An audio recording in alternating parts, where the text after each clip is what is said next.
स्वागत है आपका। मैं हूं आपके साथ अनुज श्रीवास्तव। बुलेटिन की शुरुआत करते हैं। मुख्यमंत्री पुष्कर सिंह धामी ने सचिवालय में प्रदेश के विभिन्न विभागों में संचालित स्वरोजगार योजनाओं की समीक्षा करते हुए तय लक्ष्यों को निर्धारित समयावधि में पूरा करने के निर्देश दिए। मुख्यमंत्री ने अफसरों से कहा है कि विभिन्न योजनाओं के तहत लोगों को बैंकों से लोन लेने में कोई समस्या ना हो, इसके लिए सभी बैंकर्स के साथ समन्वय स्थापित किया जाए। लोगों को स्वरोजगार से जोड़ने के लिए और उनकी विभिन्न समस्याओं के समाधान के लिए सभी जनपदों में स्वरोजगार के लिए कैंप लगाए जाएं और इसके लिए प्रत्येक जनपद में मुख्य विकास अधिकारी को नोडल अधिकारी बनाया जाए। मुख्यमंत्री ने कहा कि रोजगार कैंप में जिला स्तरीय अधिकारी एवं बैंक के अधिकारी केंद्र एवं राज्य सरकार विभिन्न योजनाओं की जानकारी देंगे और मौके पर ही लोगों की समस्याओं का समाधान करेंगे।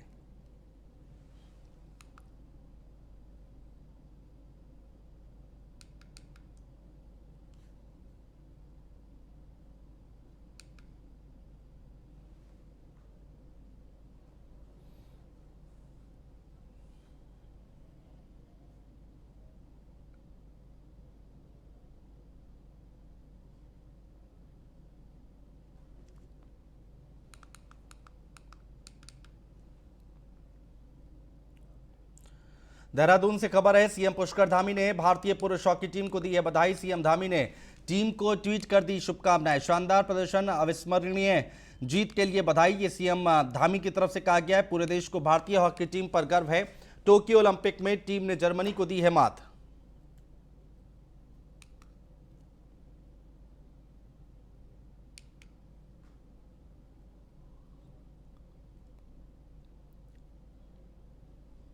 खेलों में 41 वर्षों बाद कांस्य पदक जीतकर समस्त भारतवर्ष को गौरवान्वित करने वाली हमारी हॉकी टीम को मेरी एवं समस्त उत्तराखंड की जनता की ओर से ढेर सारी हार्दिक शुभकामनाएं।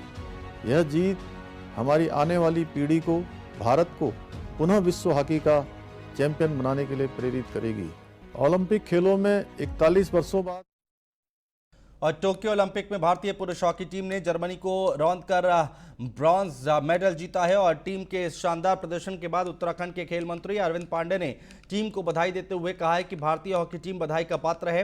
देश और प्रदेश के सभी लोग खिलाड़ियों के उज्जवल भविष्य की कामना कर रहे हैं। उनका कहना है कि इसी तरह से भारतीय टीम लगातार बेहतर प्रदर्शन करती रहे, सभी ऐसी कामना करते हैं।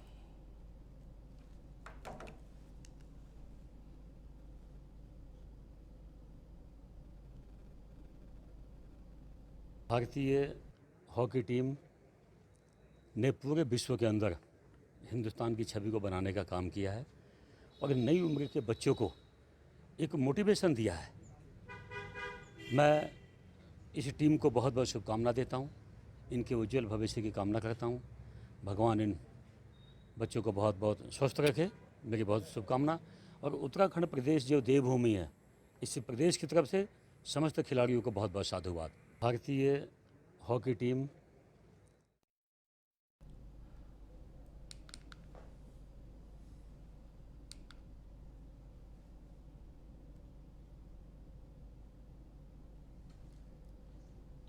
चलिए बढ़ते आगे। विधानसभा चुनावों से पहले भारतीय जनता पार्टी एक तीर से दो निशाने साधने जा रही है। प्रदेश में राष्ट्रीय स्वास्थ्य स्वयंसेवक अभियान शुरू करने जा रही है और इसके तहत प्रदेश में 25,000 कार्यकर्ताओं को कोविड की थर्ड वेव के मद्देनजर एक्टिव रूप से तैयार करेगी। महामंत्री संगठन सुरेश भट्ट ने बताया है कि शुक्रवार से अधिवेशन शुरू होने जा रहा है। ग्राम सभा स्तर तक कार्यकर्ता तैयार किए जाएंगे।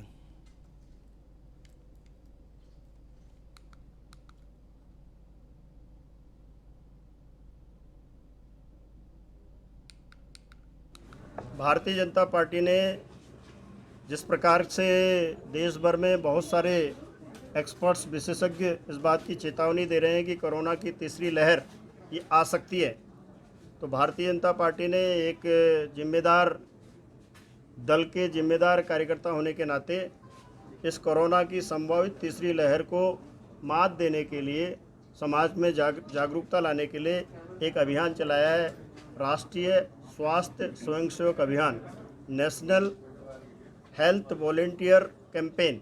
उसके तहत राष्ट्रीय स्तर से लेकर के बूथ स्तर तक कार्यकर्ताओं को हम प्रशिक्षित करने का हमने अभियान लिया है।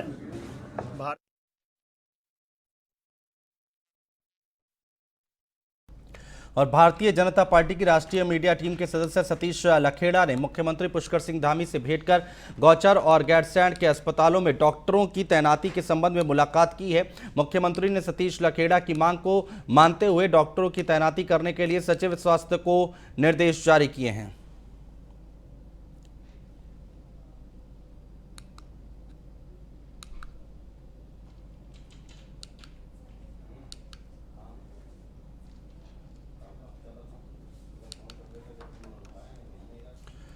उत्तराखंड में अगले साल फरवरी में होने वाले विधानसभा चुनाव की सरगर्मियां तेज हो गई हैं। बीजेपी और आरएसएस की समन्वय बैठक के बाद अब कांग्रेस ने भी ऋषिकेश में 3 दिवसीय विचार मंथन के जरिए मिशन 2022 का ब्लूप्रिंट तैयार कर लिया है। कांग्रेस नई रणनीति के साथ चुनावी मैदान में उतरने की तैयारी कर चुकी है। 70 सीटों पर 72 घंटे मंथन, योग नगरी में विक्ट्री पर चिंतन, 22 के लिए मैराथन बैठकों का दौर, संगठन से सतह तक समन्वय पर जोर। ऋषिकेश में कांग्रेस के 3 दिवसीय विचार मंथन शिविर का समापन हो गया। इस मंथन शिविर के जरिए साल 2022 में होने वाले विधानसभा चुनाव का प्लान तैयार किया गया है। विचार मंथन शिविर में कांग्रेस मैनिफेस्टो के लिए सुझाव, प्रस्तावित मुद्दे और अभियान पर विस्तृत चर्चा हुई है। विधानसभा चुनाव की तैयारी के लिए व्यक्तिगत कार्य योजना पर विस्तृत चर्चा और सुझाव भी लिए गए हैं। दरअसल साल 2017 के विधानसभा चुनाव में मिली करारी हार और फिर 2019 के लोकसभा चुनाव में हुई पराजय के बाद उत्तराखंड में कांग्रेस की हालत पस्त है। ऐसे में साल 2022 में होने वाले विधानसभा चुनाव में पार्टी इतिहास को दोहराने के पक्ष में नहीं है। कांग्रेस रणनीतिकारों की चिंता ये है कि अगले चुनाव में सत्ता में वापसी नहीं हुई तो पार्टी के अंदर हालात संभालना मुश्किल होगा। इसलिए उत्तराखंड में सत्ता वापसी की चाह के लिए कांग्रेस पूरी ताकत के साथ चुनावी मैदान में उतरना चाहती है।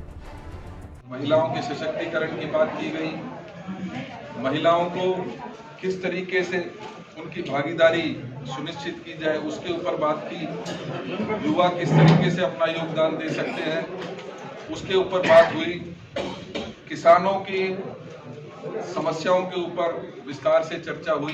तमाम लोगों ने यहाँ पर इस बात पर मंथन किया कि आगामी चुनाव के मद्देनजर हमारी रणनीति क्या रहने वाली है, कौन से वो मुद्दे होंगे जिनको लेकर हम जनता के बीच में जाएंगे, कौन से वो मुद्दे होंगे जिन पर हम भाजपा को घेरने का काम करेंगे, कौन से वो मुद्दे होंगे जिनको लेकर हम अपनी यात्राएं करेंगे, हमारी यात्राएं कहाँ से कहाँ तक होंगी, कौन से वो मुद्दे होंगे जो हमारे मैनिफेस्टो में शामिल होंगे।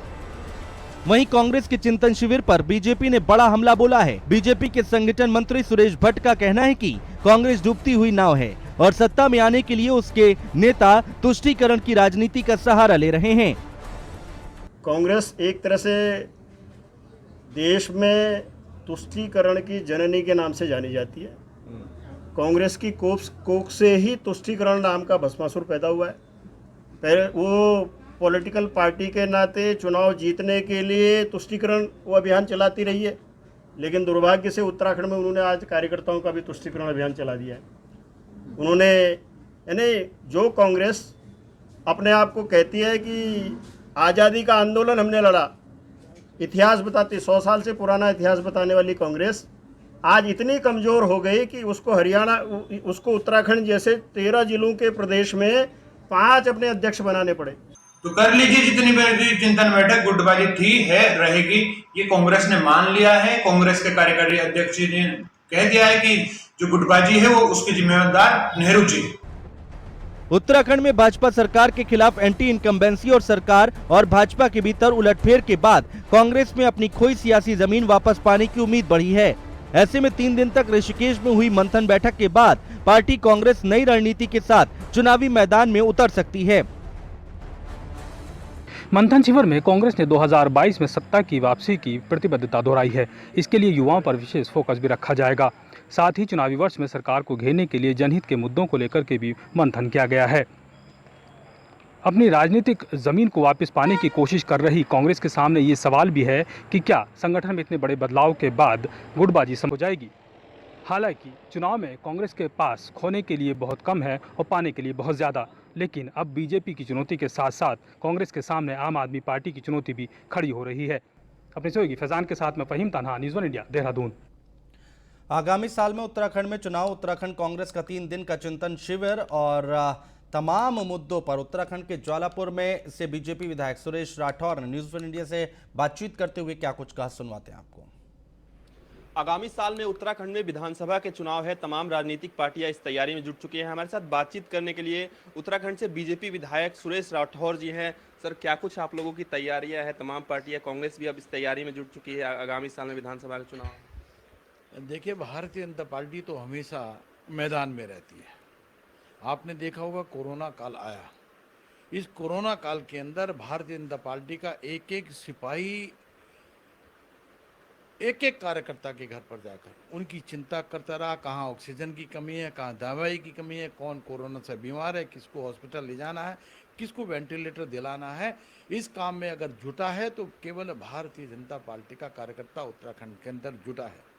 संगठन ही सेवा है, सेवा ही संगठन है। इस माध्यम को लेकर निरंतर हम चरैवेति सिद्धांत पर, जो पंडित दीनदयाल उपाध्याय जी ने कहा, अनंतो अध्यय अर्थात अंतिम व्यक्ति तक का उदय, हम चाहते हैं। यही सेवा करने की दृष्टि से भारतीय जनता पार्टी का एक एक कार्यकर्ता उत्तराखंड के एक एक गांव में, एक एक नगर के अंदर, वार्ड के अंदर, अपने बूथ के ऊपर सम्मिलित रहा। इसलिए हम जिस समय भी चुनाव हो जाए, भारतीय जनता पार्टी पूरी तरह से तैयार है। आप चुनावी मैदान में आएंगे, ना कांग्रेस है, ना बसपा है, ना सपा है, ना और कोई अन्य दल है, ना यूकेडी है, केवल भारतीय जनता पार्टी है। और हम 60 से ज़्यादा सीटें जीत कर आएंगे और भारतीय जनता पार्टी की पुनः सरकार बनेगी। सर, आप कह रहे हैं कि आप जनता की चिंता कर रहे हैं और सेवा की चिंता कर रहे हैं, लेकिन कांग्रेस पार्टी चिंतन शिविर लगा रही है, तीन दिवसीय चिंतन शिविर कर रही है। इस पर क्या कुछ कहेंगे? नकल कर रही है। हम लोग 2002 से इस चिंतन को बराबर करते रहते हैं, एक नहीं अनेकों बार।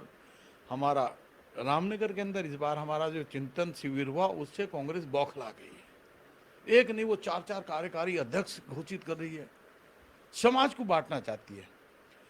हम सर्व समाज की बात करते हैं, ब्राह्मण है, क्षत्रिय है, वैश्य है, शूद्र है, दलित है, वाल्मीकि है, खटीक है, चमार है, धूलिया है, दूसिया है, जो भी जाति है, हम सबका साथ, सबका विकास, सबका सम्मान करते हैं। हम सबको साथ लेकर चलते हैं। और कांग्रेस बिखेरने का काम करती है, जातिवाद आंकड़े दिखाकर, कार्यकारी अध्यक्ष बनाकर, नए अध्यक्ष बनाकर, इस तरह का प्रलोभन जनता को देती है कि जनता उसके बहकावे में नहीं आना चाहती। कांग्रेस मुक्त उत्तराखंड है और उत्तराखंड हम कांग्रेस मुक्त करके रहेंगे। जी बिल्कुल। तो ये थे हमारे साथ सुरेश राठौर जी, जिनका साफ तौर पे कहना है कि हम चाहते हैं कि उत्तराखंड देश में एक नए मॉडल के रूप में प्रस्तुत हो। कैमरामैन रविंदर के साथ पीयूष तिवारी, नई दिल्ली। और फिलहाल हमारे इस बुलेटिन में इतना ही। नमस्कार।